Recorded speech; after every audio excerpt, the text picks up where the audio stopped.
Mr. Speaker, the President of the United States.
Try a selfie.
Congress to have the high privilege and distinct honor of presenting to you the President of the United States.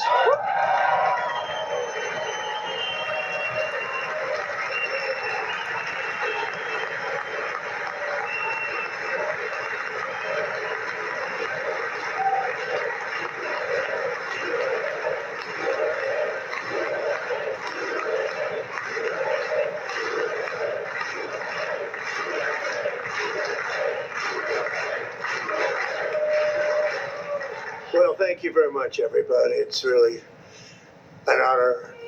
Speaker Johnson, Vice President Vance, First Lady of the United States,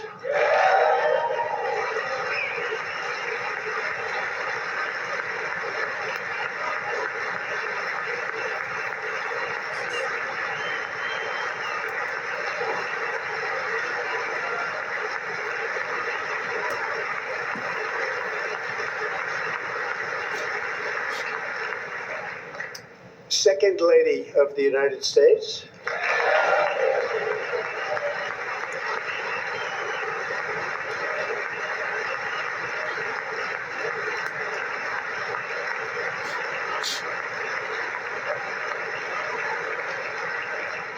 members of Congress, and my fellow Americans.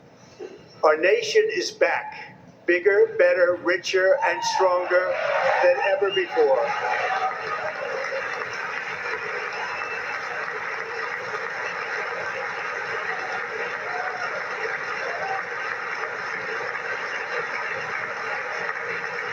Less than 5 months from now, our country will celebrate an epic milestone in American history, the 250th anniversary of our glorious American independence.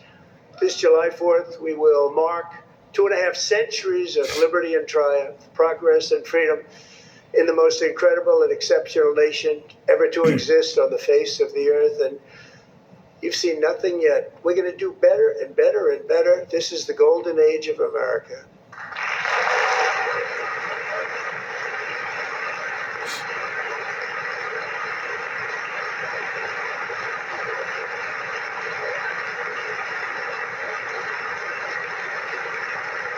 When I last spoke in this chamber 12 months ago, I had just inherited a nation in crisis with a stagnant economy, inflation at record levels, a wide open border, horrendous recruitment for military and police, rampant crime at home, and wars and chaos all over the world.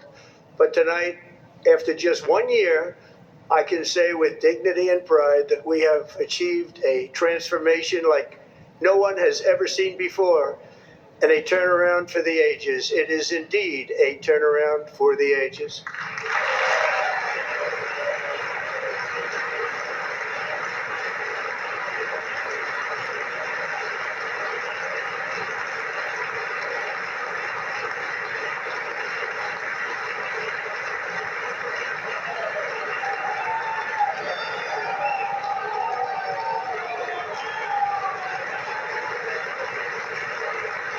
And we will never go back to where we were just a very short time ago. We're not going back.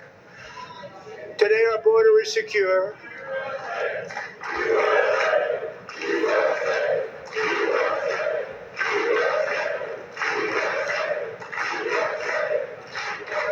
Thank you. Today our border is secure. Our spirit is restored. Inflation is plummeting. Incomes are rising fast. The roaring economy is roaring like never before, and our enemies are scared. Our military and police are stacked, and America is respected again, perhaps like never before.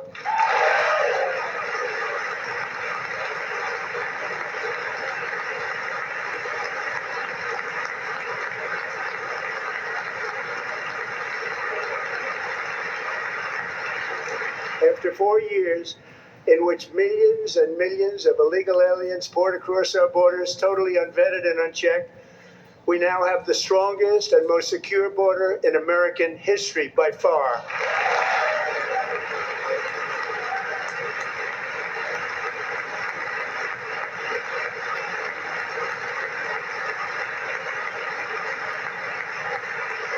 In the past 9 months, 0 illegal aliens have been admitted to the United States.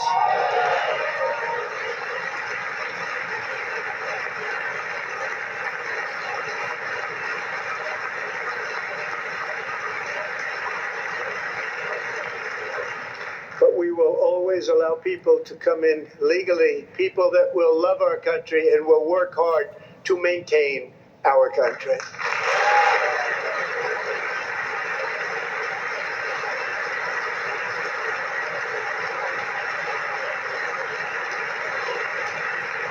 The flow of deadly fentanyl across our border is down by a record 56% in 1 year.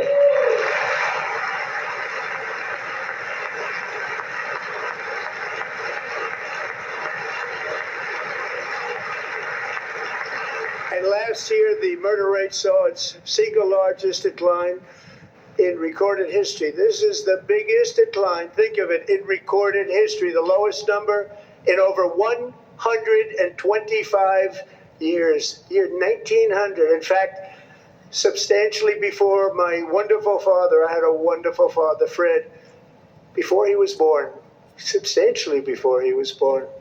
That's a long time ago. He wouldn't like me to say that, but that's a long time ago. The Biden administration and its allies in Congress gave us the worst inflation in the history of our country. But in 12 months, my administration has driven core inflation down to the lowest level in more than 5 years. And in the last 3 months of 2025, it was down to 1.7%.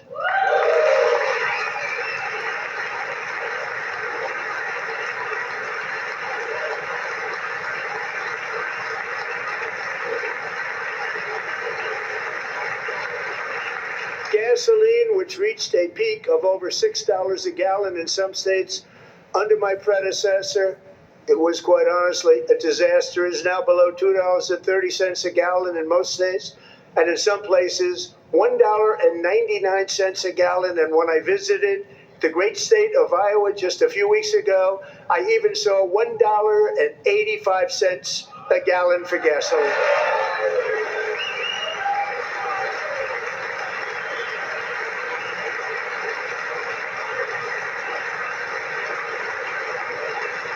Mortgage rates are the lowest in 4 years and falling fast, and the annual cost of a typical new mortgage is down almost $5,000 just since I took office. 1 year. And low interest rates will solve the Biden-created housing problem well, at the same time protecting the values of those people who already own a house that really feel rich for the first time in their lives. We want to protect those values. We want to keep those values up. We're going to do both. And we are going to keep it that way. The stock market has set 53 all-time record highs since the election. Think of that. 1 year. Boosting pensions, 401ks, and retirement accounts for the millions and millions of Americans. They're all gaining. Everybody's up, way up. In 4 long years, the last administration got less than $1 trillion in new investment in the United States. And when I say less, substantially less. In 12 months, I secured commitments for more than $18 trillion pouring in from all over the globe.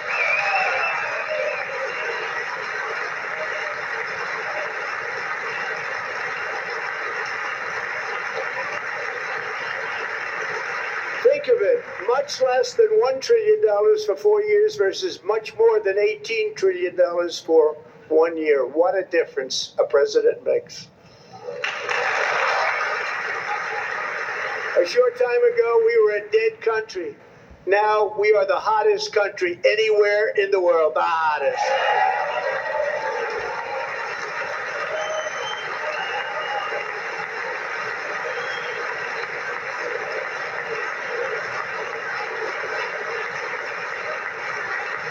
As thousands of new businesses are forming and factories, plants, and laboratories are being built, we have added 70,000 new construction jobs in just a very short period of time. It's getting bigger and bigger and stronger. Nobody can believe what they're watching. American oil production is up by more than 600,000 barrels a day, and we just received from our new friend and partner, Venezuela, more than 80 million barrels of oil.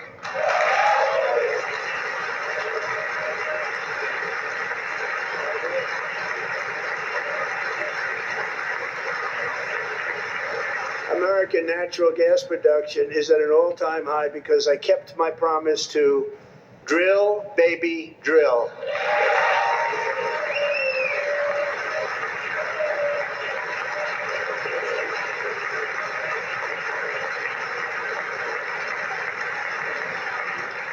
More Americans are working today than at any time in the history of our country. Think about that. Any time in the history of our country, more working today. And 100% of all jobs created under my administration have been in the private sector.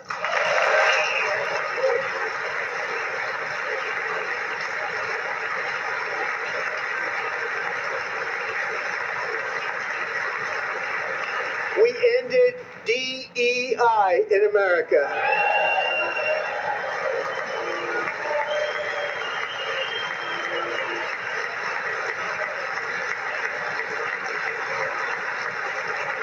We cut a record number of job-killing regulations, and in 1 year we have lifted 2.4 million Americans, a record, off of food stamps.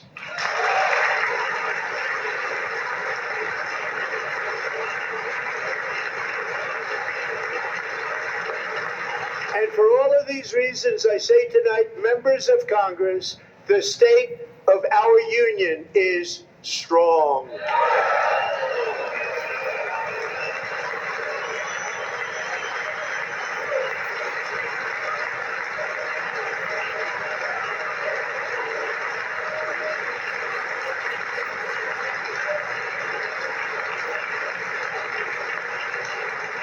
Our country is winning again. In fact, we're winning so much that we really don't know what to do about it.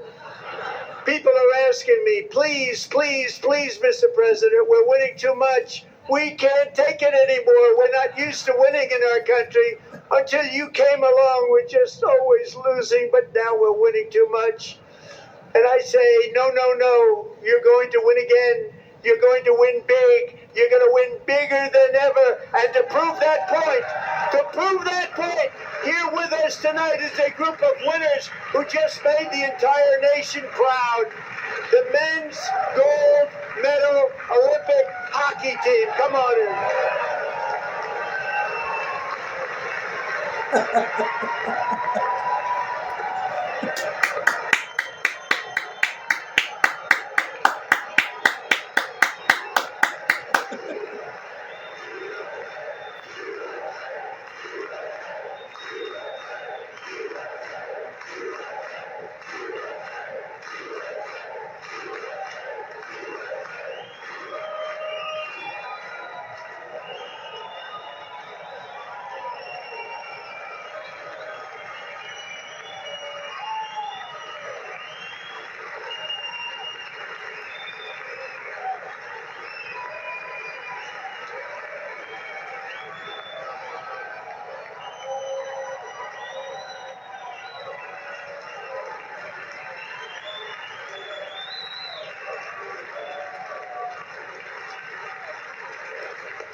Go ahead.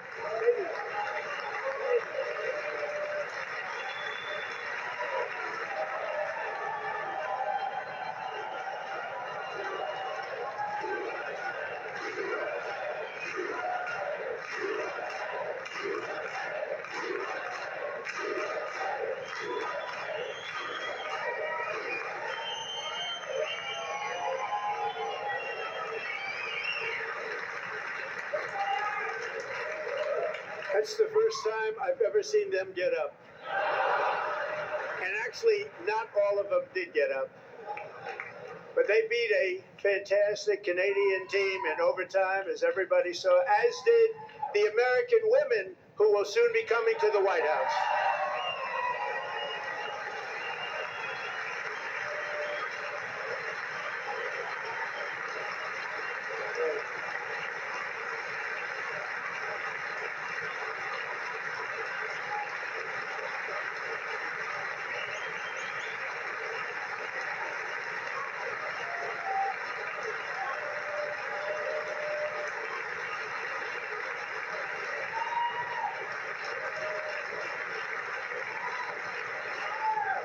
They were in the Oval Office before. And I just want to say a second very big congratulations to Team USA. But I have to say that, and I told them this, and we took a vote of the team. I said, anybody votes no, I'm not doing it. So they stood there, and they weren't about to say no, because I've never seen a goaltender play as well as goalie Connor Hellebuyck.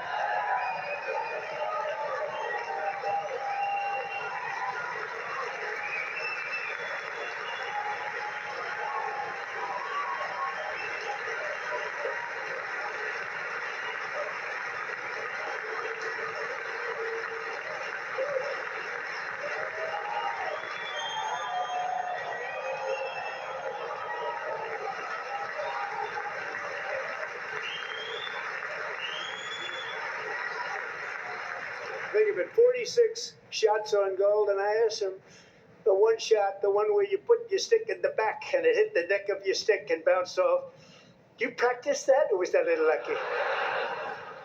He refused to answer that question. But I just want to tell you that the members of this great hockey squad will be very happy to hear, based on their vote and my vote, and in this case my vote was more important, that I will soon be presenting Connor with our highest civilian honor, which we will be given, and which has been given to many athletes over the years. But when I say many, not too many, like 12, it's called the highest civilian honor in our country, the Presidential Medal of Freedom.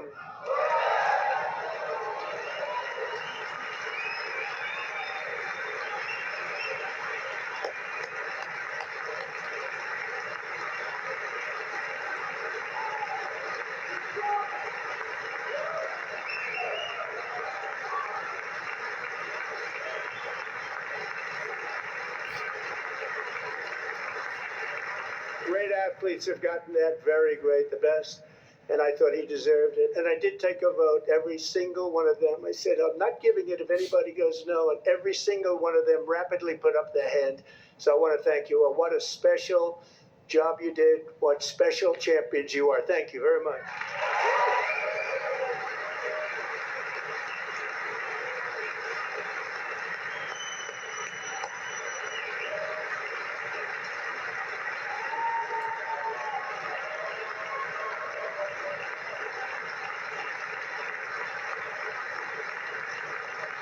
I'm also pleased to say that the next time the Olympic torch is lit, it will be here in America for the 2028 Olympics, and it's the summer version right in Los Angeles. We're going to do a good job in Los Angeles.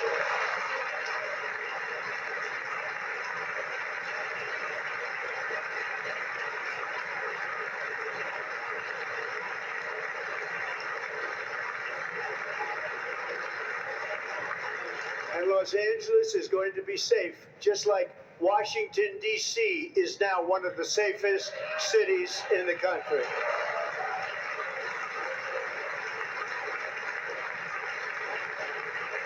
And this year, and I must say I got them both. I got them in the first term, and I was disappointed because I didn't think I'd be the president when this happened. But strange things took place. And now I've got them because I got the Olympics and I got the 2026 FIFA World Cup. And I wanted to claim the 250th, but I didn't get away with that one. I couldn't claim that one for myself. But we're getting the World Cup. So we have the World Cup and the Olympics coming. And that is exciting news.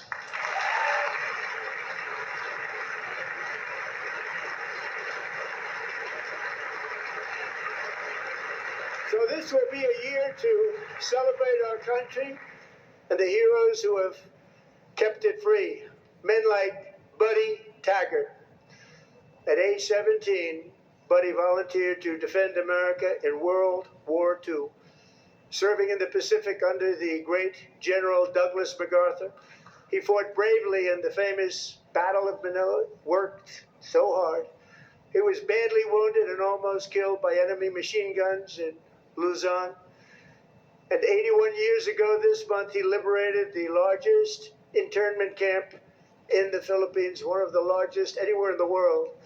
Buddy earned many honors, including a Purple Heart and a Bronze Star, came home, started a family, and tonight he is in the gallery looking forward to July 4th, 2026, his 100th birthday.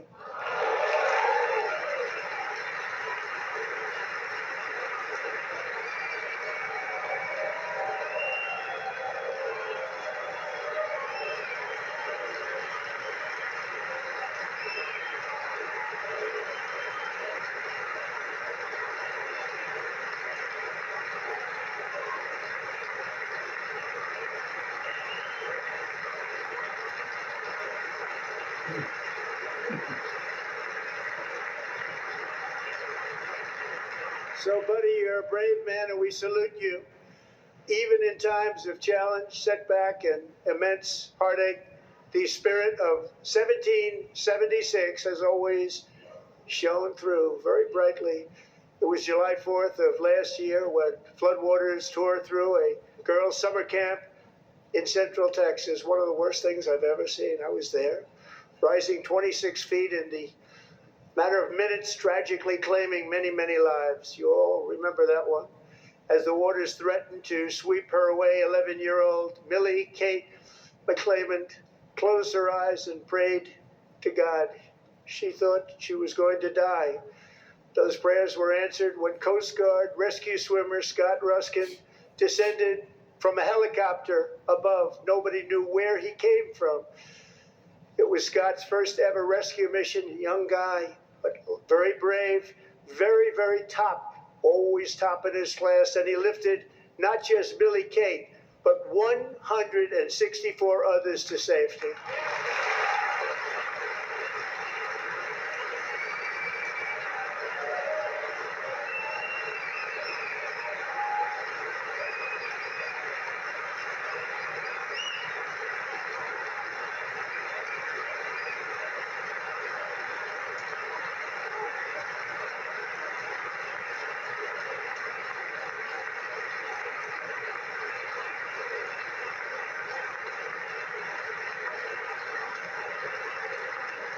People watched Scott from a distance, and they couldn't believe what they were seeing. The winds were blowing, the rain was pouring, everything was going, and that rapid water, nobody had ever seen anything like it. They said, wow, that's something.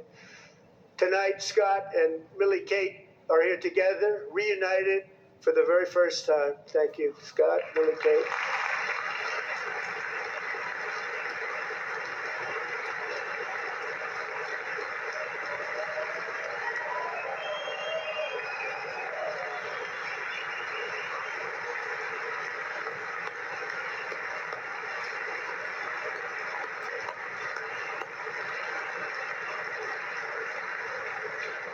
And Petty Officer Ruskin, I'm pleased to inform you that I am now awarding you the Legion of Merit for extraordinary heroism, which is what it was, extraordinary heroism. Thank you. Wow.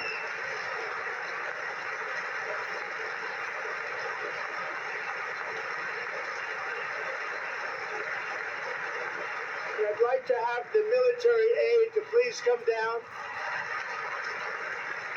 and take care of the service. Military aide, thank you very much. Take care of that very important service. Thank you very much. From 1776 to today, every generation of Americans has stepped forward to defend life, liberty, and the pursuit of happiness. And they're really doing it for the next generation. But now it's our turn. Together we're building a nation where every child has the chance to reach higher and go further, where government answers to the people, not the powerful, and where the interests of hardworking American citizens are always our first and ultimate concern. That is the debt we owe to the heroes who came before us, and that is the promise we must keep to America for our 250th year. Last year, I urged this Congress to begin the mission by passing the largest tax cuts in American history, and our Republican majorities delivered so beautifully. Thank you, Republicans.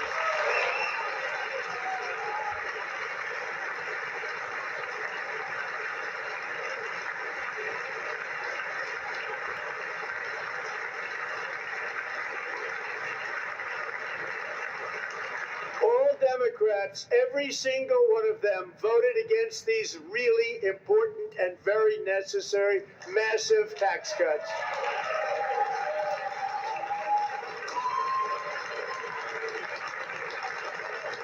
They wanted large-scale tax increases to hurt the people instead. But we held strong, and with the great, big, beautiful bill, we gave you no tax on tips, no tax on overtime, and no tax on Social Security for our great seniors.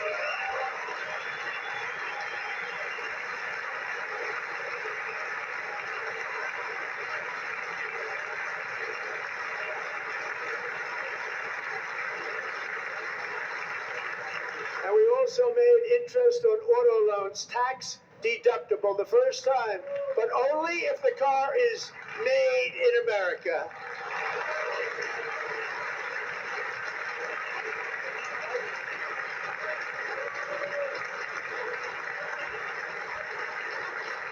Recently in Pennsylvania, I met Megan Hemhauser, a devoted mom who's homeschools her children, beautiful, 2 children, during the day while waiting tables at night as her husband works overtime operating very heavy equipment. Megan is here this evening, and she's happy to tell you that she is so much richer because with no tax on tips, no tax on overtime, and her expanded child tax credit done again by Republicans, Megan and her husband will take home more than $5,000 extra just for the year, cutting her tax bill in more than half.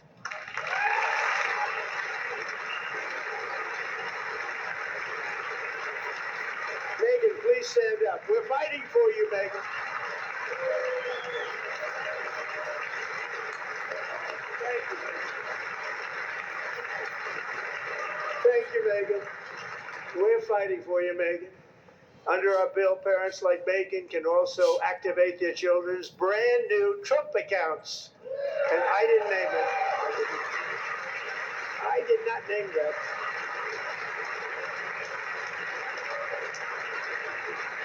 Nobody believes me, but I did not name it. It was named by a very tall man sitting right there in the third row. Nice man, a good man. Tax-free investment accounts for every American child. This is something that's so special and has taken off and gone through the roof. Millions will be pre-funded courtesy of the U.S. Treasury and private individuals like Michael and Susan Dell, who have donated $6,250 million to fund the Trump accounts for 25 million American children. They're great people.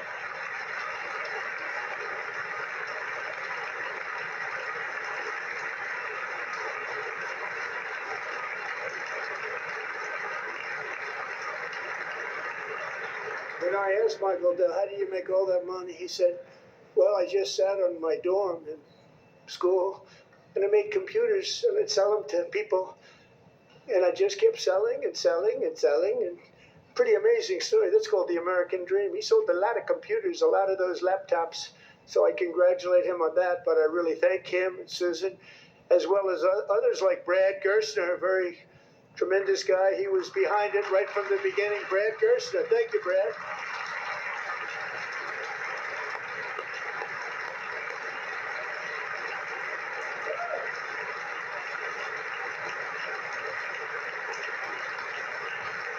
So with modest additional contributions, these young people's accounts could grow to over $100,000 or more by the time they turn 18. Think of it. How much money is that for somebody that started with nothing? Over 100,000, could be much more than that. To make this investment in our children's future, go to TrumpAccounts.gov. TrumpAccounts.gov. And a lot of people are doing it. They're setting every record in the book. It's popular. They knew what it was going to take. So proud of them. I'm so proud of the people that got it started. And now it's just taken off. One of the primary reasons for our country's stunning economic turnaround, the biggest in history, where the Dow Jones broke 50,000 4 years ahead of schedule, and the S&P hit 7,000, where it wasn't supposed to do it for many years, were tariffs. I used these tariffs, took in hundreds of billions of dollars to make great deals for our country, both economically and on a national security basis. Everything was working well. Countries that were ripping us off for decades are now paying us hundreds of billions of dollars. They were ripping us so badly, you all know that. Everybody knows it. Even the Democrats know it. They just don't want to say it. And yet these countries are now happy, and so are we. We made deals. The deals are all done.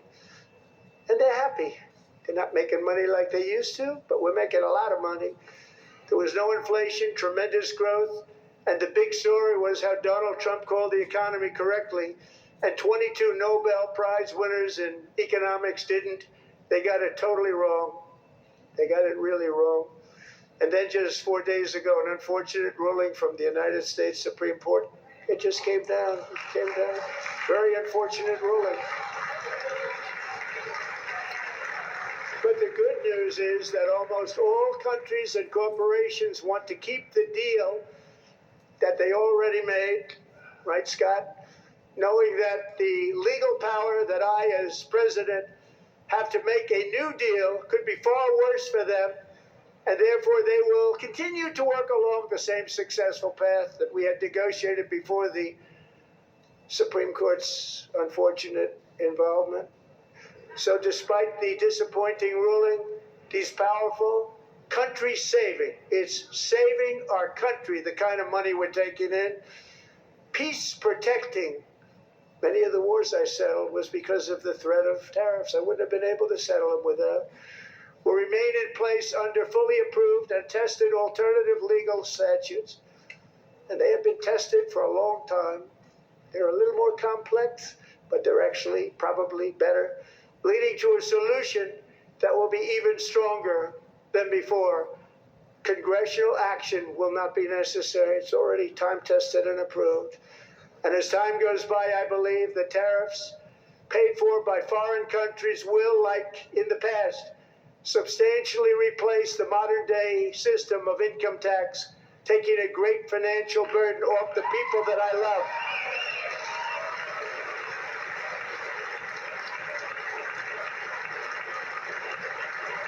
Right?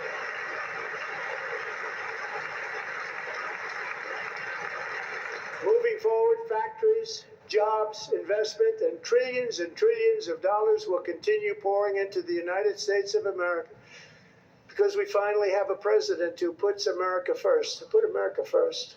I love America.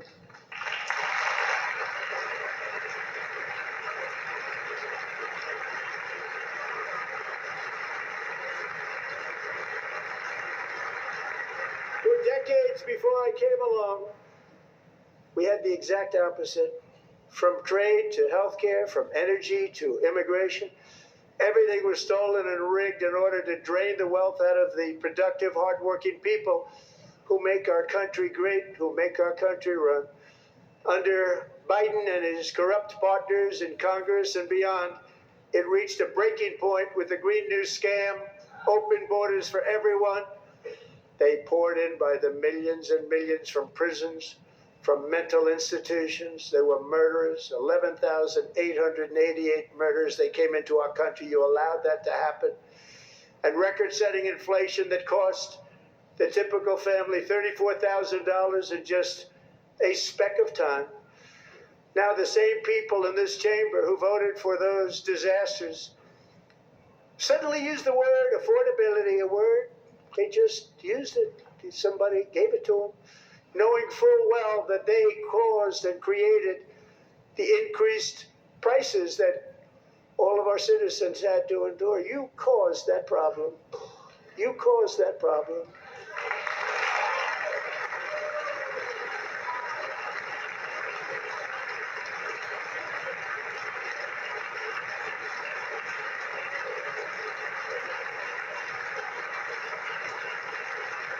They knew their statements were a lie. They knew it. They knew their statements were a dirty, rotten lie. Their policies created the high prices. Our policies are rapidly ending them. We are doing really well. Those prices are plummeting downward.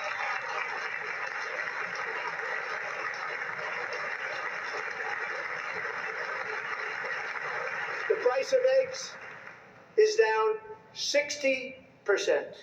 Madam Secretary, thank you. The cost of chicken, butter, fruit, hotels, automobiles, rent is lower today than when I took office by a lot. And even beef, which was very high, is starting to come down significantly. Just hold on a little while, we're getting it down. And soon you will see numbers that few people would think were possible to achieve just a short time ago. Nobody can believe when they see the kind of numbers, especially energy, when they see energy going down to numbers like that, they cannot believe it. It's like another big tax cut. I'm also confronting one of the biggest ripoffs of our times, the crushing costs of health care caused by you. Since the passage of the Unaffordable Care Act, sometimes referred to as Obamacare, big insurance companies have gotten rich. It was meant for the insurance companies, not for the people. With our government giving them hundreds and hundreds of billions of dollars a year as their stock prices soared 1,000, 1,200, 1,400, and even 1,700%, like nothing else. That's why I introduced the great healthcare plan. I want to stop all payments to big insurance companies and instead give that money directly to the people so they can buy their own health care, which will be better health care at a much lower cost.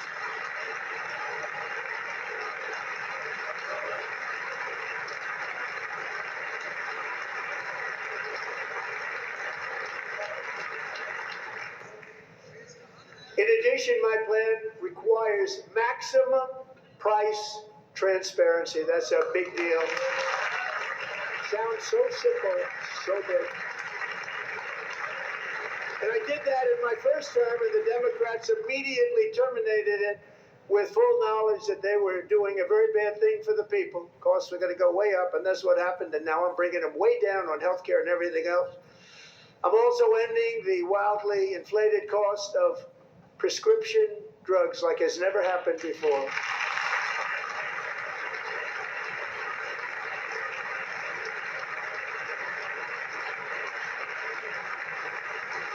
Other presidents tried to do it, but they never could. They tried. Most didn't try, actually. But they tried. They said they tried. They couldn't do it. They didn't even come close. They were all talk and no action, but I got it done. Under my just enacted most favored nation agreements, Americans who have for decades paid by far the highest prices of any nation anywhere in the world for prescription drugs will now pay the lowest price anywhere in the world for drugs.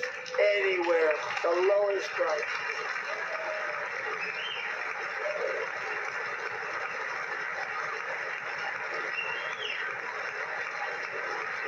So in my first year of the second term, should be my third term, but strange things happen.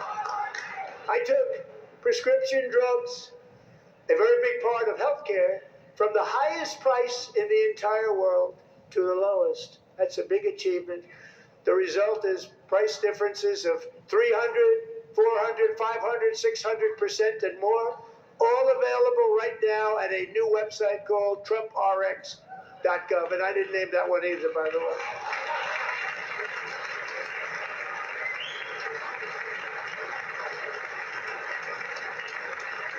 And here tonight is the very first customer ever to get that big discount, and it is big. Catherine Rayner. For 5 years, she and her husband have struggled with infertility, and they turned to IVF. One drug has been costing Catherine $4,000 to purchase. But a few weeks ago, she logged onto the Trump RX website and got that same drug that cost $4,000, got it for under $500, a reduction of much more, actually, than $3,500. Catherine, we are all praying for you, and you're going to be a great mom.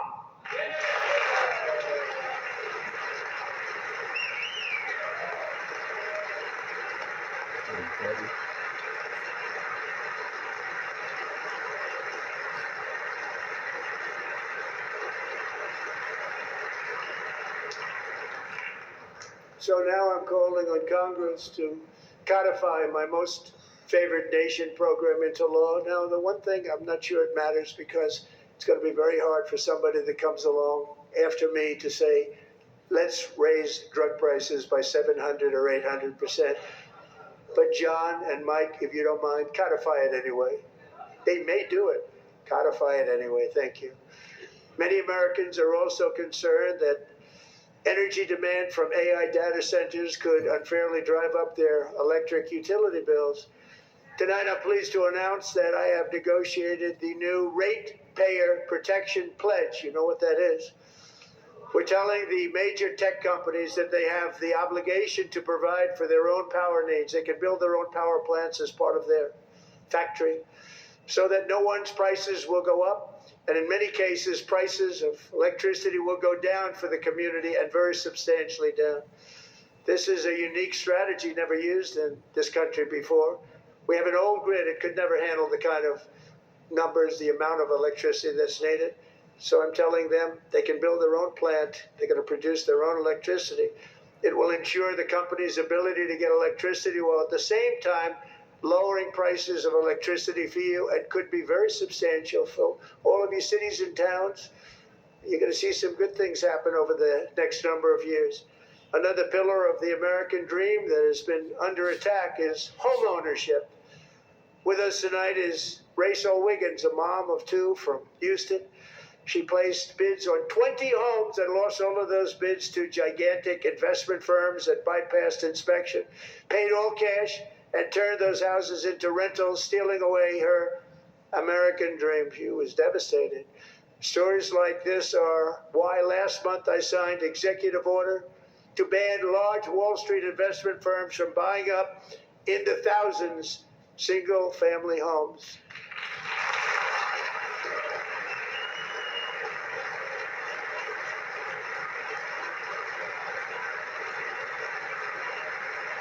And now I'm asking Congress to make that ban permanent, because homes for people, really, that's what we want. We want homes for people, not for corporations. Corporations are doing just fine. Racel, thank you very much. Good luck with your home. You'll get one soon.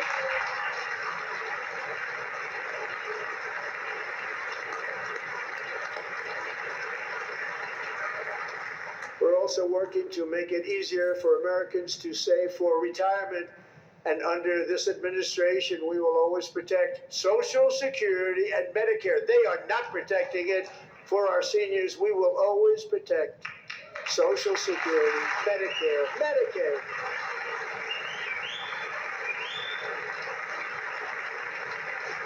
Since I took office, the typical 401k balance is up by at least $30,000.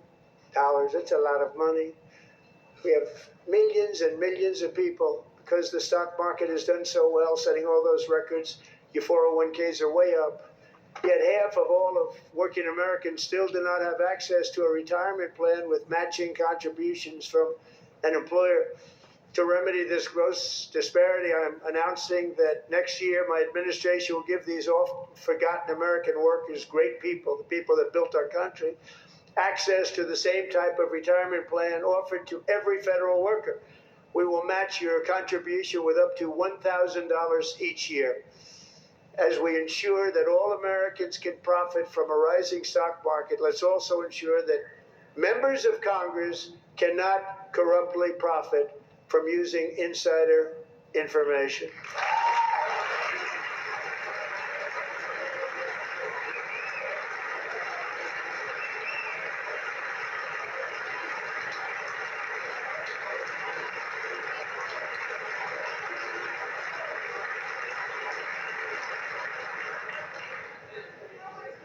They stood up for that. I can't believe it. I can't believe it. Did Nancy Pelosi stand up if she's here? Count it. Pass the Stop Insider Trading Act without delay.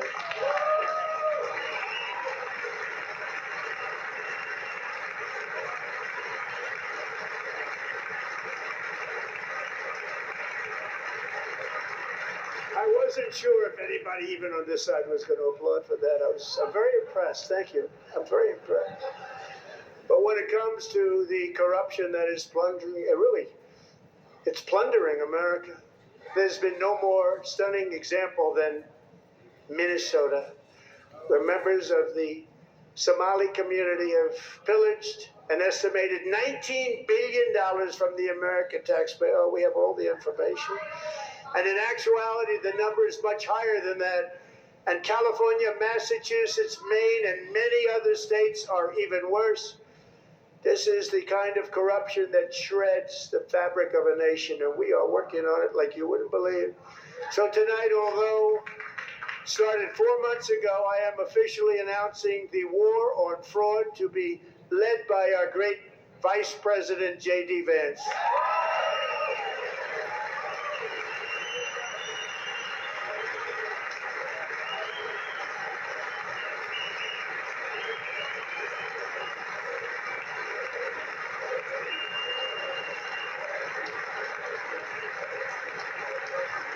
We'll get it done. And if we're able to find enough of that fraud, we will actually have a balanced budget overnight. It'll go very quickly. That's the kind of money you're talking about. We'll balance our budget. The Somali pirates who ransacked Minnesota remind us that there are large parts of the world where bribery, corruption, and lawlessness are the norm, not the exception. Importing these cultures through unrestricted immigration and open borders brings those problems right here to the USA. And it is the American people who pay the price in higher medical bills, car insurance rates, rent, taxes, and perhaps most importantly, crime.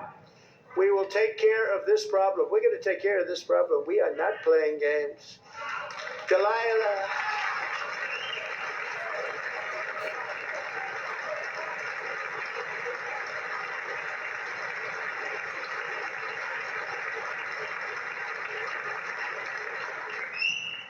Delilah Colton was only 5 years old in June 2024 when a 18-wheel tractor trailer plowed into her stopped car traveling at 60 miles an hour or more. The driver was an illegal alien let in by Joe Biden and given a commercial driver's license by open borders politicians in California. Doctors said Delilah would never be able to walk or talk, have a good life. She wouldn't even be able to eat again. But against all odds, she is now in the first grade learning to walk. And she's here this evening with her dad, Marcus, a fantastic man. Delilah, please, you are a great inspiration. Please stand up.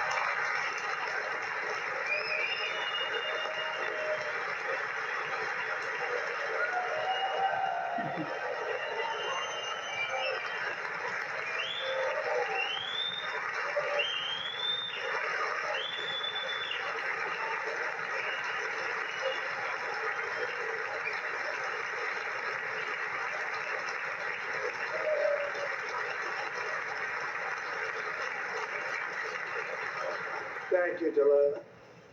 Many, if not most, illegal aliens do not speak English and cannot read even the most basic road signs as to direction, speed, danger, or location. That's why tonight I'm calling on Congress to pass what we will call the Delilah Law, barring any state from granting commercial driver's licenses to illegal aliens.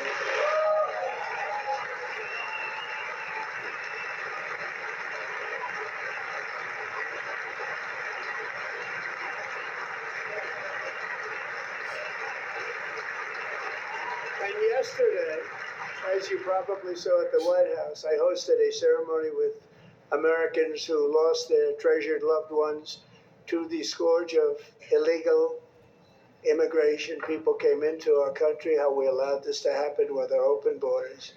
These are the angel moms and families that for decades our government betrayed and our media totally ignored. It was terrible. Hard to believe, actually. In 2023, a 16-year-old high school cheerleader named Elizabeth Medina was supposed to perform in her town's Christmas parade, but she never arrived. Her mother, Jacqueline, went home to look for her, and she found her lying dead in a bathtub, bleeding profusely after being stabbed 25 times.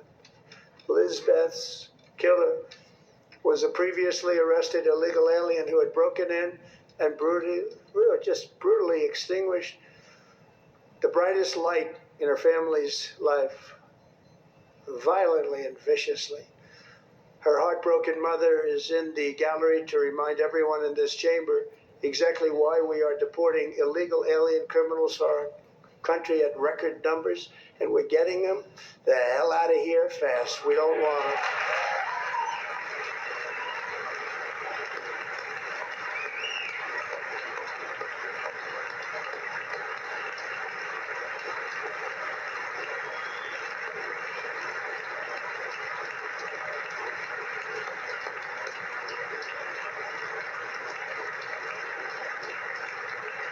Thank you very much, Jacqueline. Thank you.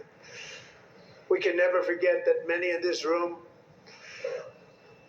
not only allowed the border invasion to happen before I got involved, but indeed they would do it all over again if they ever had the chance. If they ever got elected, they would open up those borders to some of the worst criminals anywhere in the world. The only thing standing between Americans and a wide open border right now is President Donald J. Trump and our great Republican patriots in Congress. Thank you.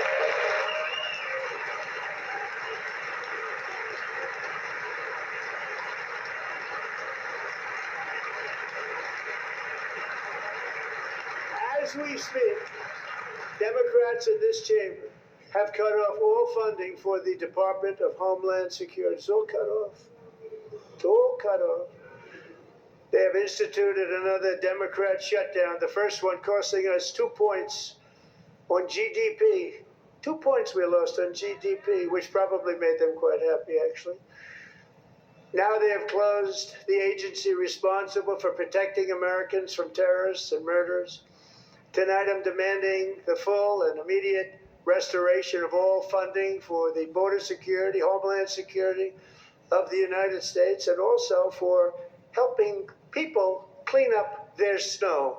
We have no money because of the Democrats, and it would be nice. We'd love to give you a hand at cleaning it up, but you gave no money. Nobody's getting paid. It's a shame. So you have to think about it. We have, in case you didn't know, a pretty large snowstorm out there. One of the great things about the State of the Union is how it gives Americans the chance to see clearly what their representatives really believe.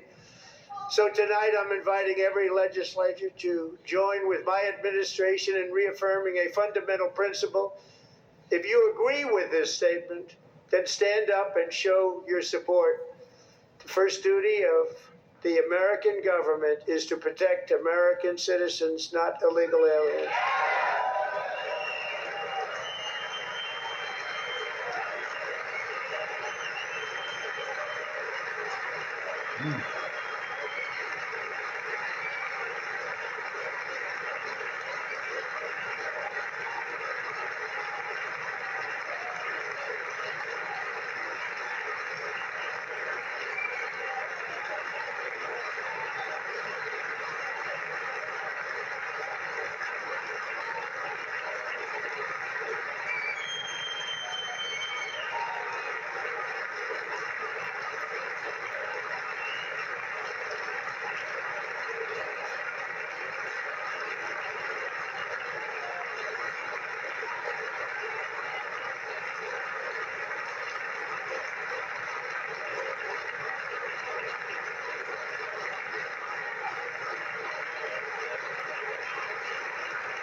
ashamed. You should be ashamed of yourself not standing up.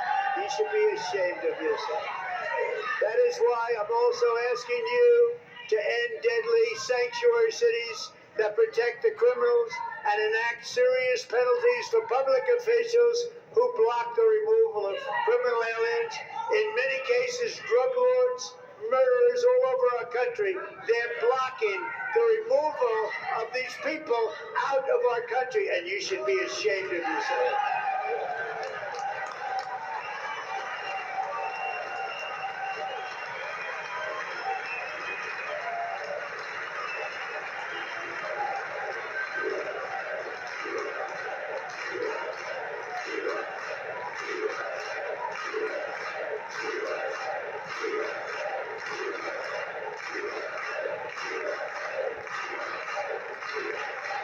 And perhaps most importantly, I'm asking you to approve the Save America Act.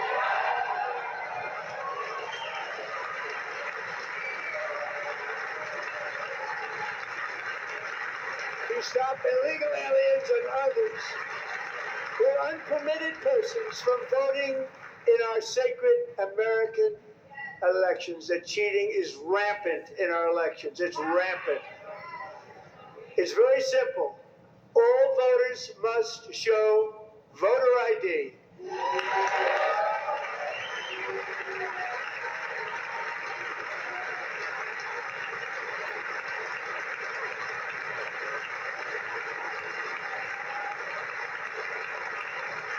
All voters must show proof of citizenship in order to vote.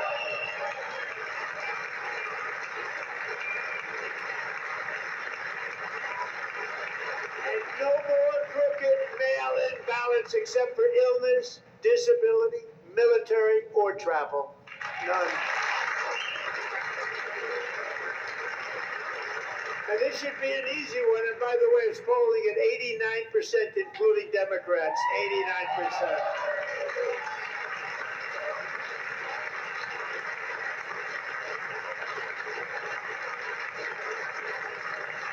And even the new communist mayor of New York City, I think he's a nice guy, actually. Speak to him a lot. Bad policy, but nice guy. Just said they want people to shovel snow. They got hit hard. Wants them to shovel snow, but if you apply for that job, you need to show 2 original forms of ID and a Social Security card. Yet they don't want identification for the greatest privilege of them all, voting in America. No, it's no good. No good. Both Republicans and Democrats overwhelmingly agree on the policy that we just enunciated.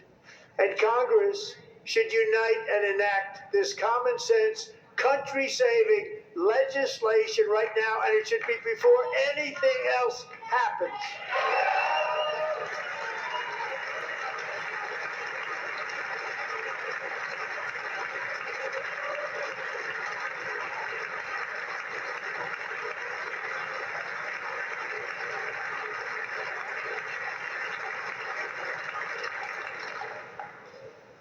The reason they don't want to do it, why would anybody not want voter ID? One reason, because they want to cheat. There's only one reason. They make up all excuses. They say it's racist. They come up with things you almost say, what imagination they have.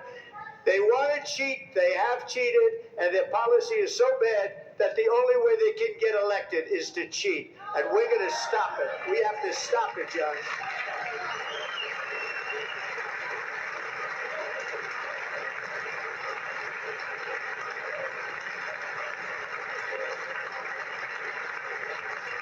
And here is one more opportunity to show common sense in government. In the gallery tonight are Sage Blair and her mother, Michelle. In 2021, Sage was 14 when school officials in Virginia sought to socially transition her to a new gender, treating her as a boy and hiding it from her parents. Hard to believe, isn't it? Before long, a confused Sage ran away from home after she was found in a horrific situation in Maryland. A left-wing judge refused to return Sage to her parents because they did not immediately state that their daughter was their son. Sage was thrown into an all-boys state home and suffered terribly for a long time. But today, all of that is behind them because Sage is a proud and wonderful young woman with a full ride scholarship to Liberty University. Sage and Michelle, please stand up.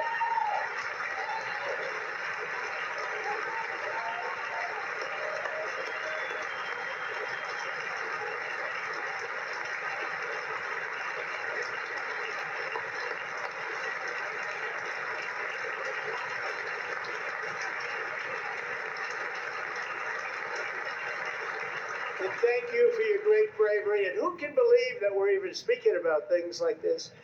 15 years ago, if somebody was up here and said that, they'd say, what's wrong with him?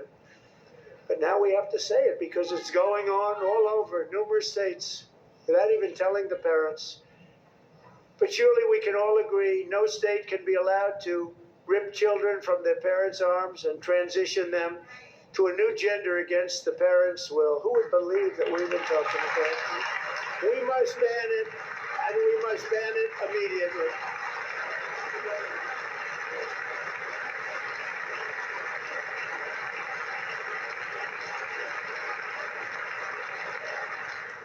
Look, nobody stands up. These people are crazy. I'm telling you, they're crazy.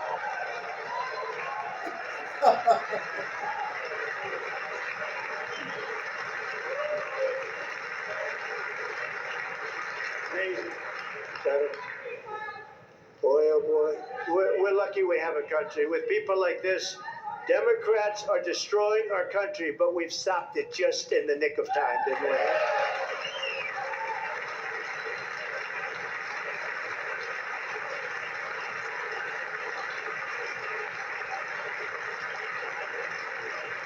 No one cares more about protecting America's youth than our wonderful First Lady, now a movie star. She's a movie star. Can you believe it? Who would have believed that? Over the past year, she has had an incredible impact championing AI legislation, advancing a landmark executive order on foster care, and helping secure $30 million to launch the Melania Trump Foster Youth to Independence Initiative. It's a tremendous, really a tremendous thing that happened and had a lot of bipartisan support. She gets much better bipartisan support than I do. I get none. She gets a lot. Someday you're going to have to tell me how you did that. And students and educators in every state have joined the First Lady's efforts in the presidential AI challenge, keeping America's next generation positioned to succeed and strongly succeed in the future. Tonight we welcome two young people whose lives reflect the First Lady's impact, Sierra Burns and Everest Nevermont. Thank you both, and Melania, thank you. I know how hard you worked on it. Thank you very much.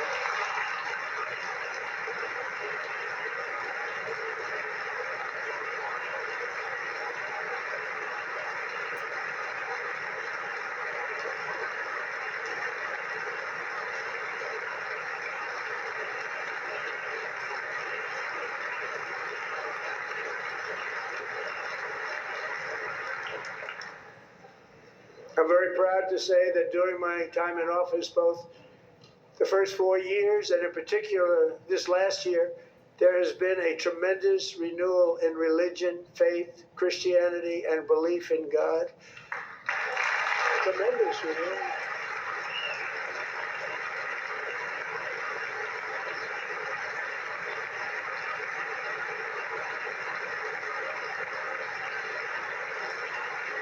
This is especially true among young people, and a big part of that had to do with my great friend, Charlie Kirk, a great guy, great man.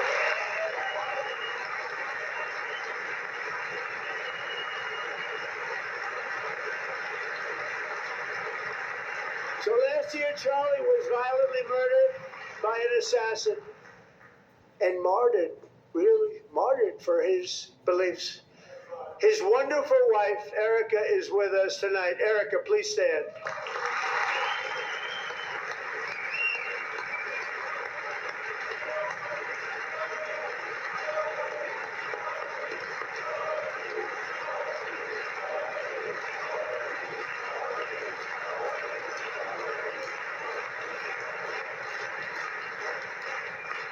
Thank you, Erica. Been through a lot. In Charlie's memory, we must all come together to reaffirm that America is one nation under God, and we must totally reject political violence of any kind.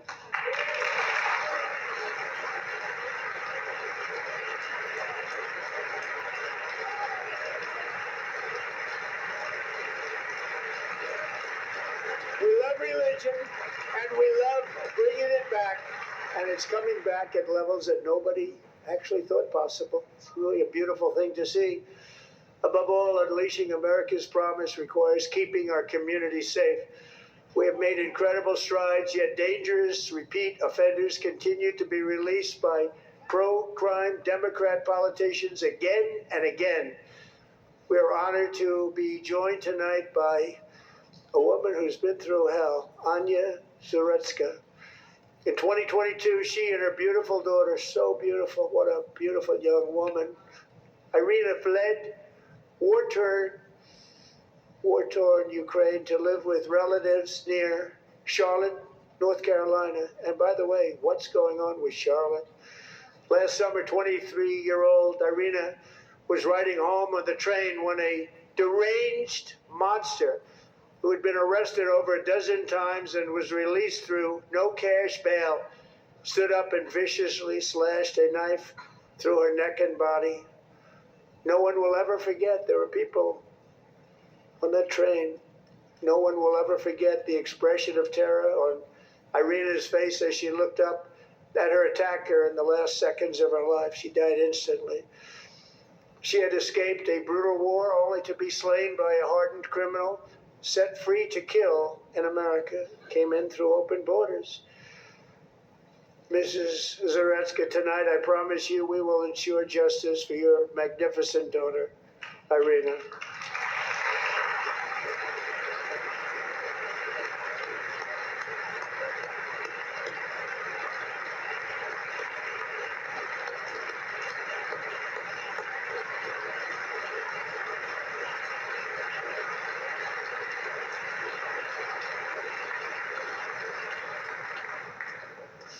How do you not stand? How do you not stand? I'm asking this Congress to pass tough legislation to ensure that violent and dangerous repeat offenders are put behind bars, and importantly, that they stay there.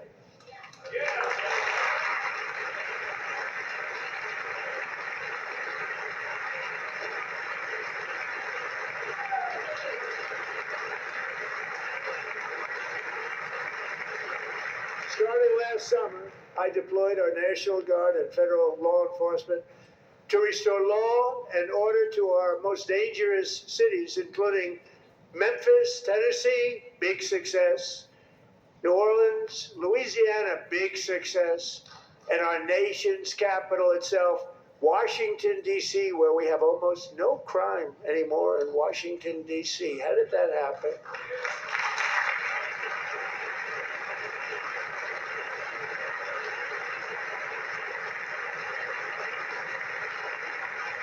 In fact, crime in Washington is now at the lowest level ever recorded, and murders in D.C. this January were down close to 100% from a year ago.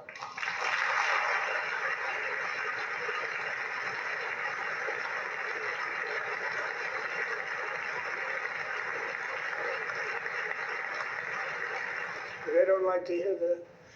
One of the sick people, one of the brave service members who helped achieve this stunning turnaround was 20-year-old West Virginia Army National Guard Specialist Sarah Beckstrom. After a 4-month deployment, she voluntarily extended her service, and her rank was going to be lifted. She was doing so well. They were so proud of her. But the very next day, she was on patrol near the White House when she was ambushed and shot in the head by a terrorist monster from Afghanistan. Shouldn't have been in our country. And all because she wore the uniform of our nation. She was shot. He traveled here because he didn't like people wearing our uniform. He was sick and deranged. Shouldn't have been in our country. Sarah Beckstrom died in order to defend our capital, and we are honored to be joined by her wonderful parents, Gary and Evalie. Your daughter was a true American patriot, and she will be greatly missed. She was a great person. I saw reports on her that never seen anything like her.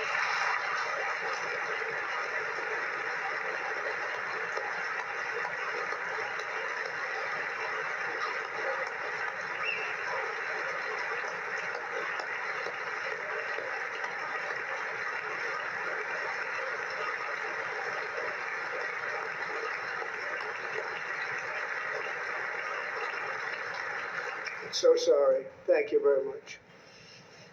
A great young lady. I saw reports that were like, perfect. She was perfect. Serving alongside Sarah that day was Staff Sergeant Andrew Wolf. The terrorist shot Andrew in the head, and no one thought he could possibly make it. The two of them, Sarah and Andrew, both shot violently in the head. Neither was expected to make it. They weren't even given a chance, except his wonderful mother, named Melody, who I spoke to the same night. And she was so positive. The doctors thought that Andrew was gone. But his mother said, no, Mr. President, Andrew will be fine. He's going to make it. I've never seen anything like it. I mean, he was given almost no chance. She said, I have no doubt, sir, he's going to be okay. This was a conversation that I had with her that night, with her son laying helplessly in bed, blood all over. Everybody is praying, she said, sir, he will be okay. The doctors didn't understand what she was saying. And after looking at the results of the damage done, neither did I. She was so strong and conclusive that even Andrew's great father felt she didn't really understand the gravity of the situation. But she turned out to be right. Right, Melanie? She turned out to be right.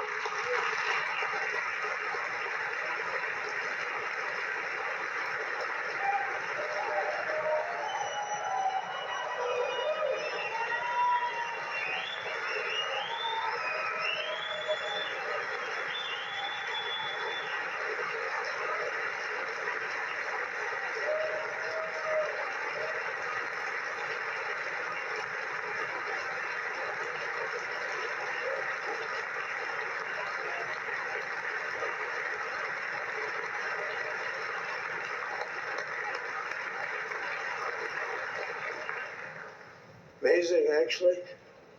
I said, where does this woman come from? She's the most positive person I've ever met. With God's help, Andrew has battled back from the edge of death, and we're talking about the edge of death, on his way to a miraculous recovery. He's got a little work to do, but he's doing great. Nice to see you. He's a good-looking guy. Nice to see you. Thanks, Andrew. Thank you very much.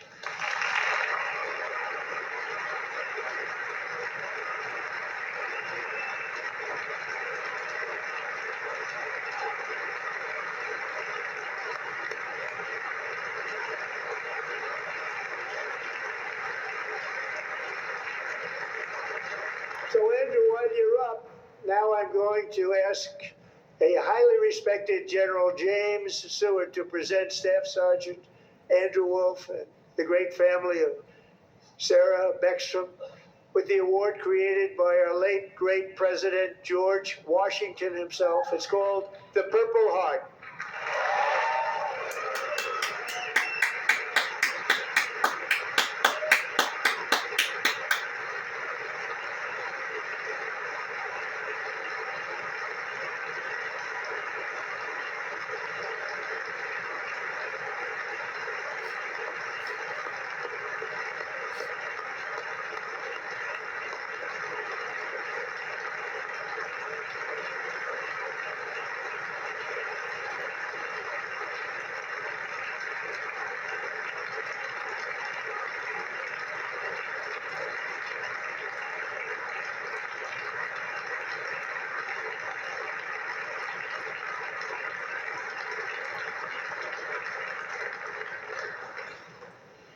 We love you all. Love you. We're proudly restoring safety for Americans at home, and we are also restoring security for Americans abroad. Our country has never been stronger. My first 10 months, I ended 8 wars, including Cambodia. Isn't it funny? Sick people. Cambodia and Thailand, Pakistan and India would have been a nuclear war. 35 million people said the Prime Minister of Pakistan would have died if it were not for my involvement. Kosovo and Serbia, Israel and Iran, Egypt and Ethiopia, Armenia and Azerbaijan, the Congo and Rwanda, and of course the war in Gaza, which proceeds at a very low level. It's just about there. And I want to thank Steve Witkoff and Jared Kushner for your help. Thank you, Steve. Thank you, Jared.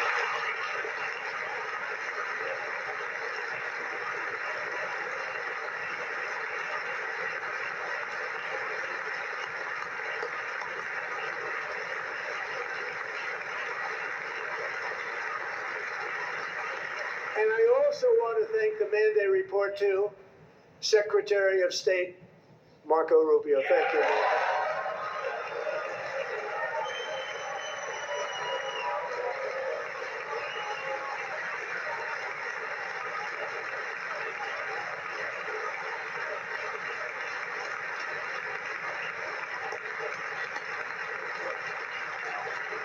People don't like you.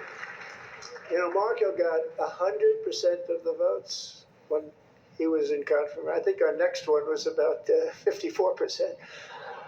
And some of the Democrats are now saying, I can't believe we approved that guy. And he said it's an honor that they feel that way, right, Marco? You have done a great job, great Secretary of State. I think he'll go down as the best ever.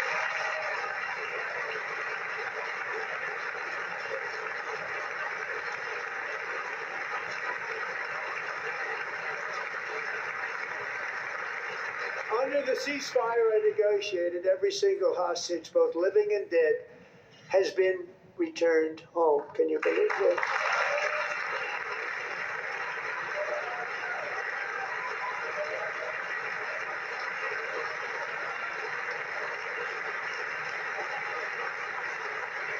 Nobody thought it was possible. Nobody thought that was possible. Both living and dead, and those parents who had a dead son, their boy, they'd always told me their boy, they wanted him as much as though he were living. It was an amazing period of time. And they came back, and when we got all of the living hostages back, and many, many before them, but I always said those last 20 are going to be very tough, but we got many, many more, hundreds. But I said those last 20 are going to be tough. We got them back, but we only got back 14 or 15 of the dead of the 28. And believe it or not, Hamas worked along with Israel, and they dug and they dug and they dug. It's a tough thing to do, going through bodies all over, passing up 100 bodies sometimes for each one that they found. Tough job. And they finally got it back to 27. And then Steve and Jared, they got it back to 28. They found all 28. Nobody thought that was possible, but we did it. And I remember the family of the 28th. They were so grieved, but they were so happy as it's possible to be. They had their boy back. The mother said, "Sir, we have our boy back." What a period of time that was, but we got them all back. So thank you both very much. Great job.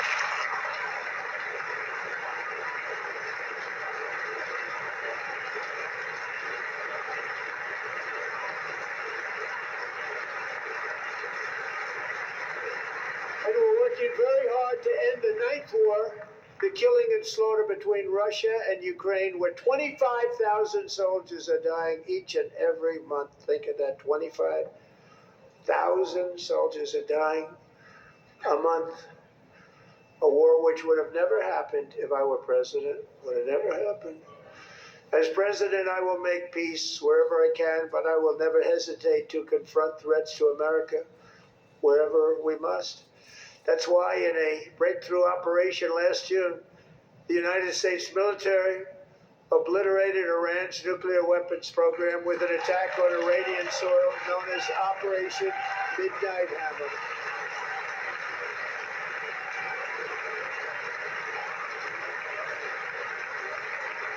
true.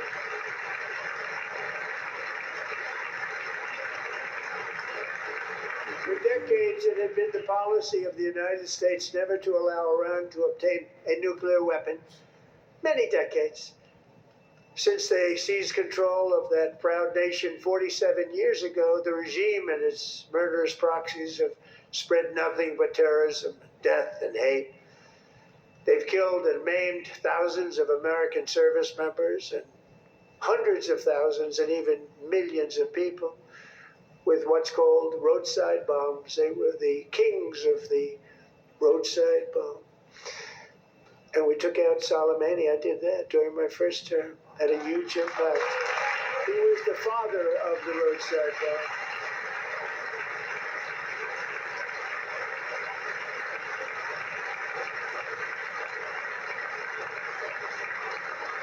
And just over the last couple of months with the protests, they've killed at least, it looks like 32,000 protests, 32,000 protesters in their own country. They shot them and hung them. We stopped them from hanging a lot of them with the threat of serious violence. But this is some terrible people.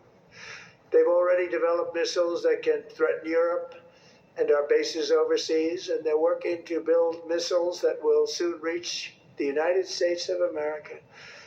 After Midnight Hammer, they were warned to make no future attempts to rebuild their weapons program, in particular nuclear weapons. Yet they continue, starting it all over. We wiped it out and they want to start all over again, and are at this moment again pursuing their sinister ambitions. We are in negotiations with them. They want to make a deal, but we haven't heard those secret words. We will never have a nuclear weapon.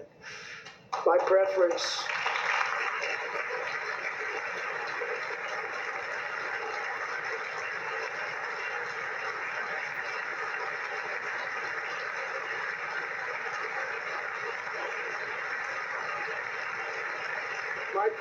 is to solve this problem through diplomacy. But one thing is certain, I will never allow the world's #1 sponsor of terror, which they are by far, to have a nuclear weapon. Can't let that happen.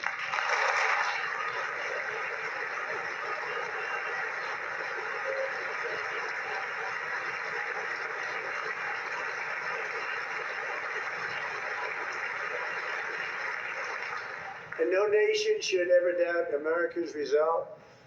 We have the most powerful military on earth. I rebuilt the military in my first term. We're going to continue to do so. Also, we just approved a $1 trillion budget. We have no choice. We have to be strong, because hopefully we will seldom have to use this great power that we built together. It's really called peace through strength, and it's been very, very effective.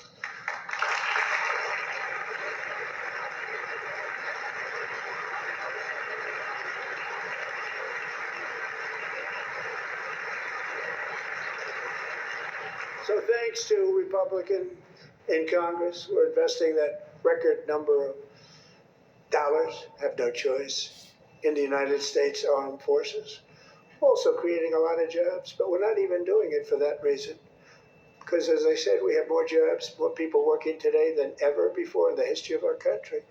And NATO countries are friends and allies. They are. They're our friends and they're our allies. Have just agreed, at my very strong request, to pay 5% of GDP for military defense rather than the 2%, which they weren't paying. We were paying for almost all of that.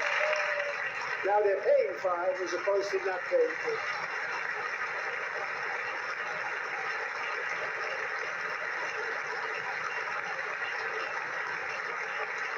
2. And getting that 5% was something which everyone said would never be done, could not happen. We got it really easily with one meeting.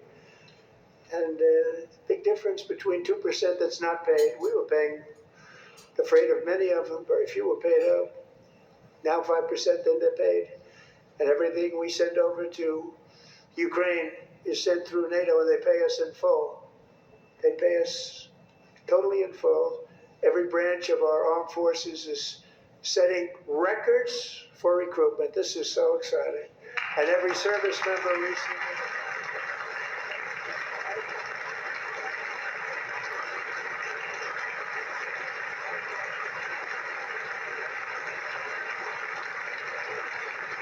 And every service member recently received a warrior dividend of $1,776.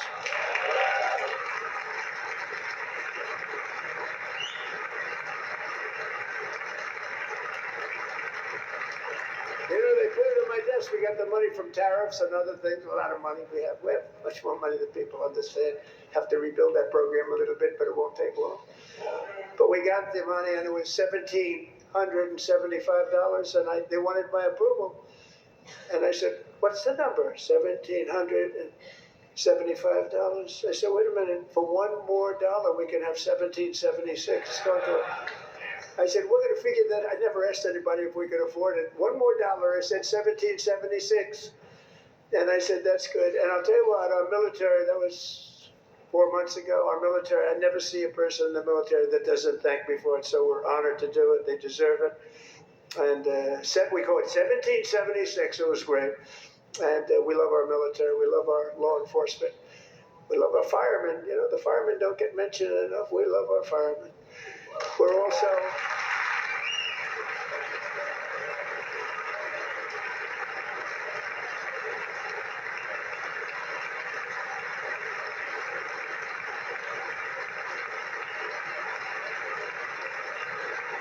restoring American security and dominance in the Western Hemisphere, acting to secure our national interests and defend our country from violence, drugs, terrorism, and foreign interference. For years, large swaths of territory in our region, including large parts of Mexico, really large parts of Mexico, have been controlled by murderous drug cartels. That's why I designated these cartels as foreign terrorist organizations, and I declared illicit fentanyl as a weapon of mass destruction.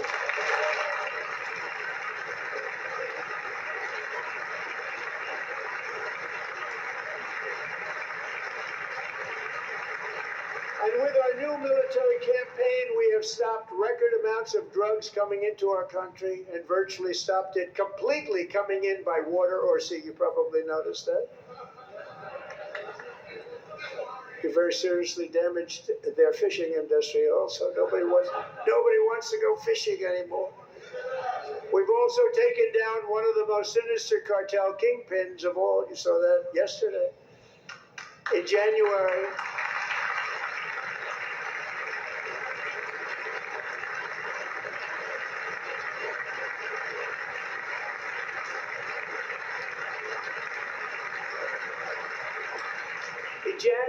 elite American warriors carried out one of the most complex, spectacular feats of military competence and power in world history. No one's seen anything like it. Foreign leaders, I won't tell you who, called me, and they said, very impressive, very impressive.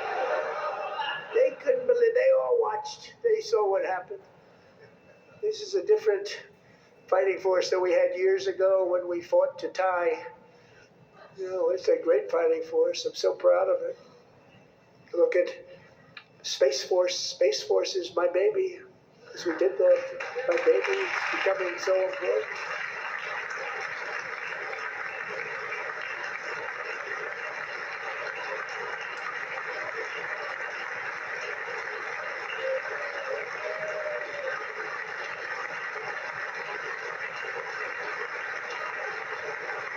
And America's armed forces overwhelmed all defenses and utterly defeated an enemy, good fighters, to end the reign of outlaw dictator Nicolas Maduro and bring him to face American justice.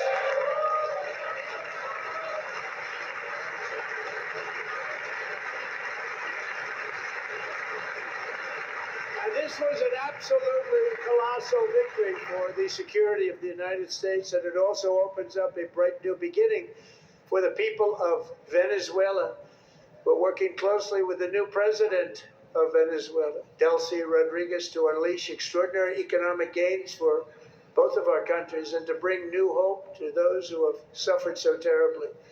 They really did suffer. With us tonight is Alejandro Gonzalez. She grew up in a tight-knit Venezuelan family and was especially close to her beloved uncle Enrique.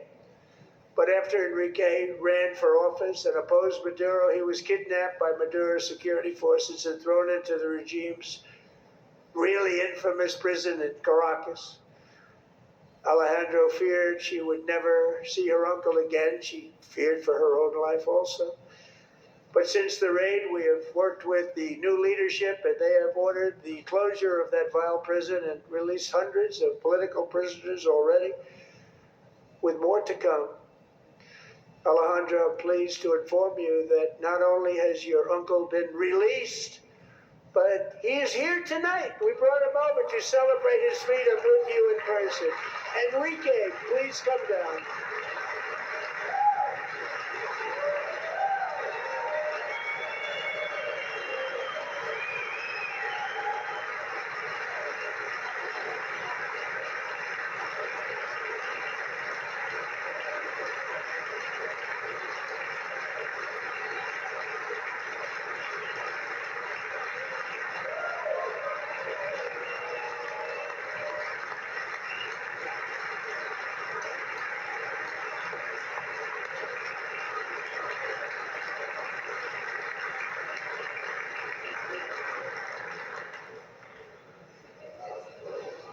Thank you, Enrique. Have a good time. Nice to have you back, Enrique.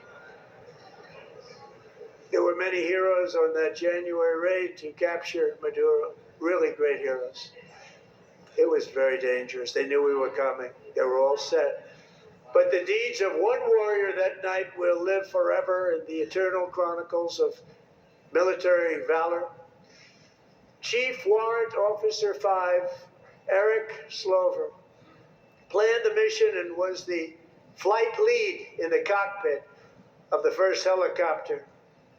A big, beautiful, powerful helicopter. It was a massive Chinook carrying, as you can imagine, many, many American warfighters.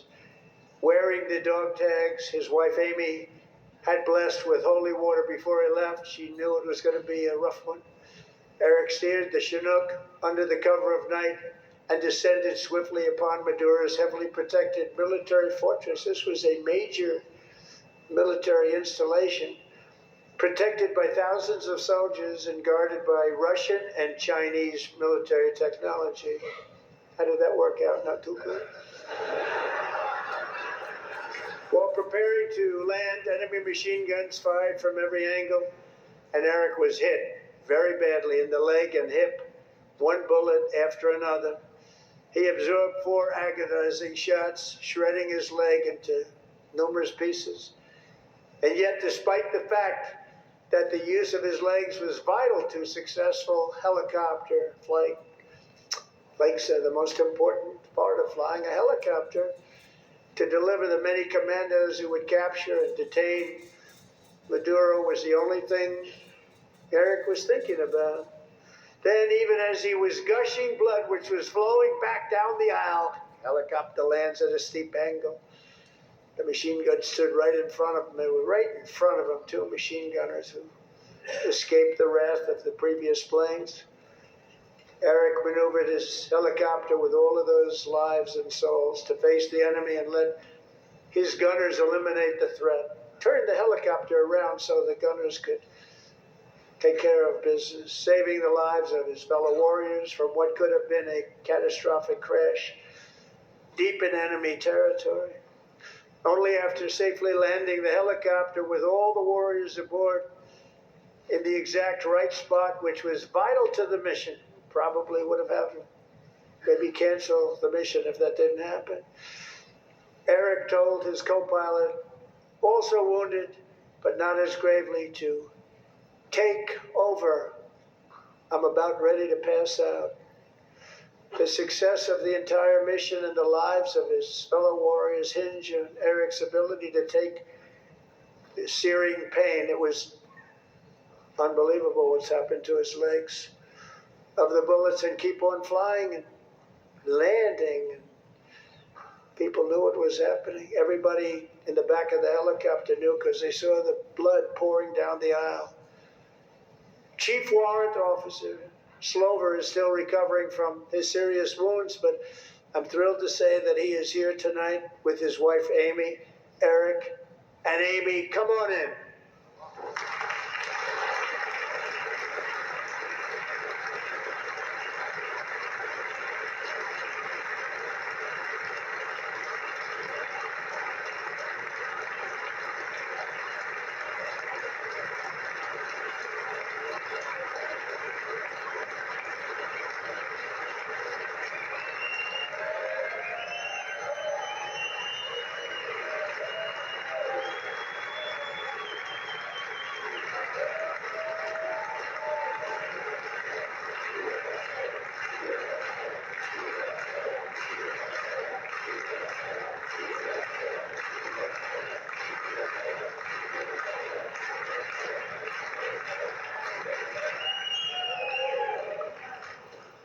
So we have a surprise for Eric and Amy.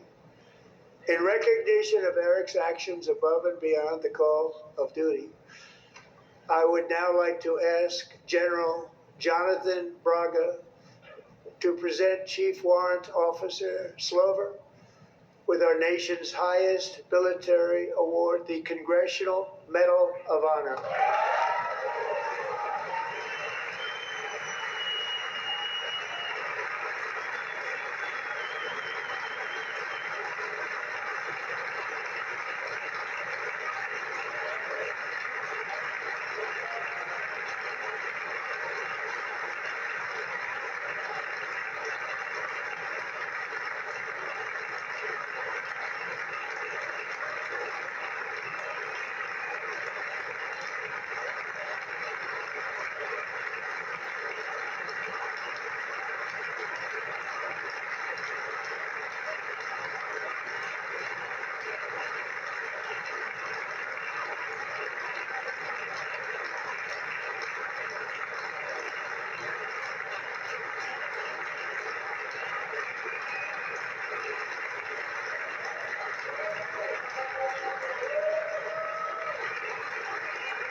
Well, thank you very much, Eric and Amy.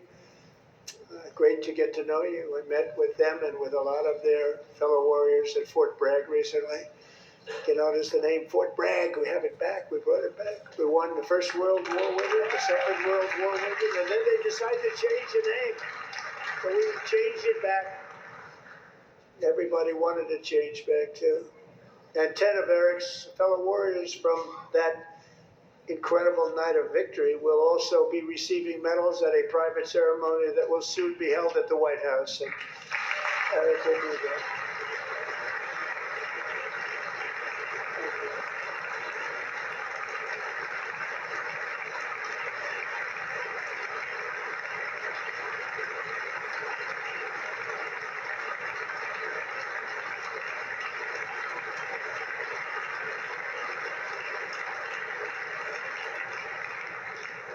Thank you, Eric.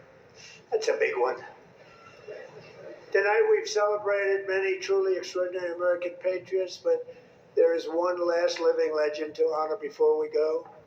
He is one more heroic American aviator, Navy fighter pilot. Royce Williams served in World War II, Korea, Vietnam, flying more than 220 missions.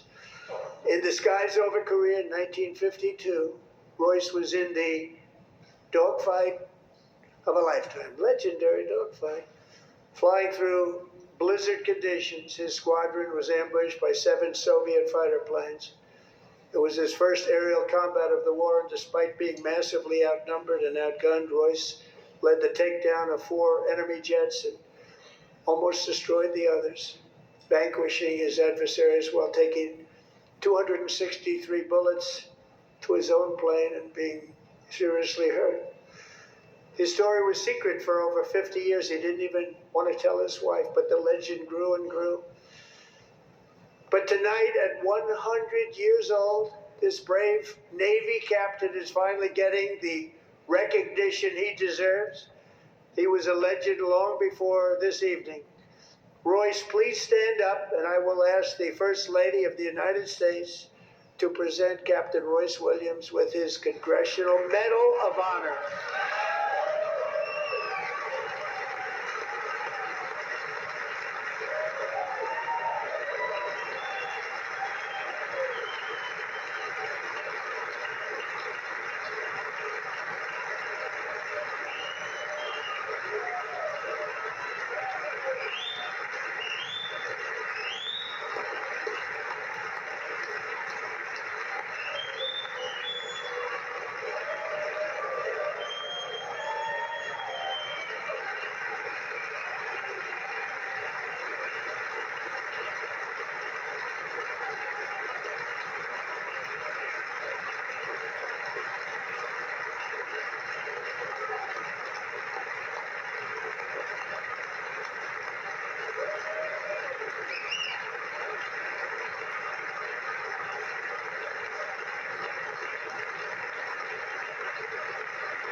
Thank you, Royce, and thank you, Eric. I've always wanted the Congressional Medal of Honor, but I was informed I'm not allowed to give it to myself, and I wouldn't know why I'd be taking it, but if they ever open up that law, I will be there with you someday. But you know, that's our highest honor, Congressional Medal of Honor, and that's a big thing, and it's an honor to be in the same room with you. Thank you both very much, Eric. Thank you.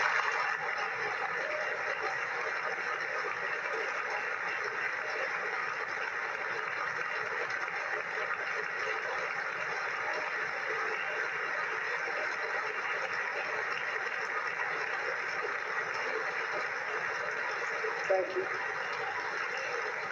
250 years is a long time in the life of a nation, but in another sense, it's really a mere moment in the eye of history.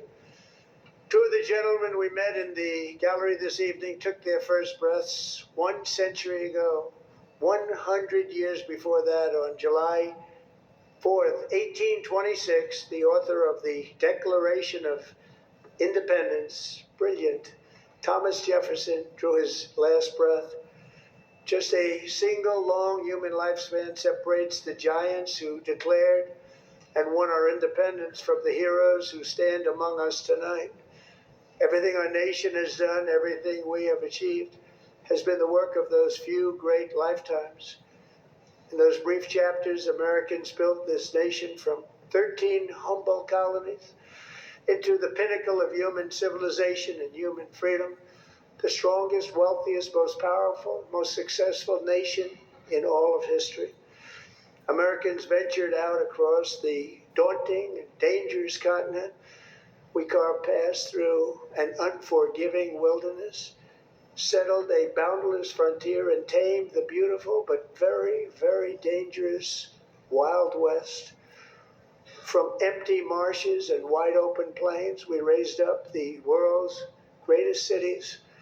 Together we mastered the world's mightiest industries, shattered history's monstrous tyrannies, and we liberated millions from the chains of fascism, communism, oppression, and terror.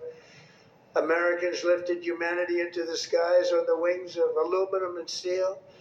And then we launched mankind into the stars on rockets powered by sheer American will and unyielding American pride. We wired the globe with our ingenuity. We captivated the planet with American culture. And now we are pioneering the next great American breakthroughs that will change the entire world. All of this and so much more is the enduring legacy, unmatched glory of the hardworking patriots who built and defended this country and who still carry the hopes and freedoms on all of humanity's backs. For years they were forgotten, betrayed, and cast aside. But that great betrayal is over, and they will never be forgotten again. Because when the world needs courage, daring, vision, and inspiration, it is still turning to America.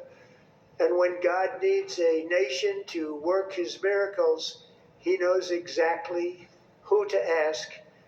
There is no challenge Americans cannot overcome, no frontier too vast for us to conquer, no dream too bold for us to chase, no horizon too distant for us to claim. For our destiny is written by the hand of providence, and these first 250 years were just the beginning. From the rugged border towns of Texas to the heartland villages of Michigan, from the sun-kissed shores of Florida to the endless fields of the Dakotas, and from the historic streets of Philadelphia to right here in our nation's capital, Washington, D.C., the golden age of America is upon us. The revolution that began in 1776 has not ended. It still continues because the flame of liberty and independence still burns in the heart of every American patriot. And our future will be bigger, better, brighter, bolder, and more glorious than ever before. Thank you, God bless you, and God bless America.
Good job. Thank you. Thank you.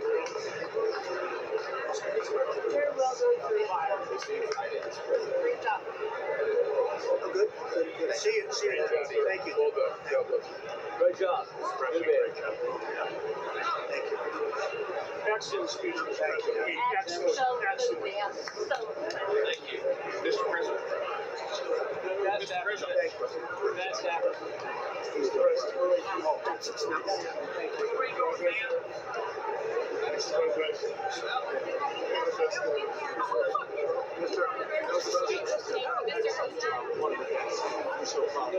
Thank you. Thank you for honoring those veterans. Luger. Good. I think you should take the rest of the day off. I think we have to. We're going to have to. Thank you. All right, guys. You killed it. Thank you for doing that. It was amazing. It really was. Home run. Really, grand slam. Grand slam. America Rugby lost. It was amazing. America Rugby. Oh, look at this guy. I like that tie. I want that tie. Give me that tie. Thank you. Put your kind of initial, just an initial. Thank you, Bob. I like that tie.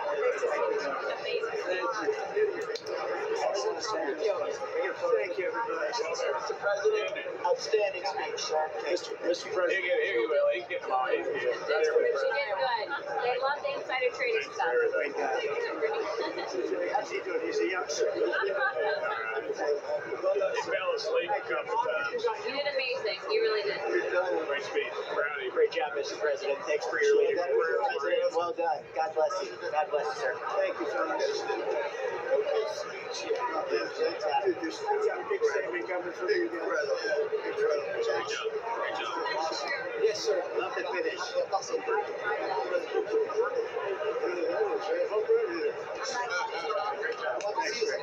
Great job. Thank you, everybody. Great job. Great. Thank you. Thank you, everybody. That was the best speech. Thank you very much. Really, the best ever?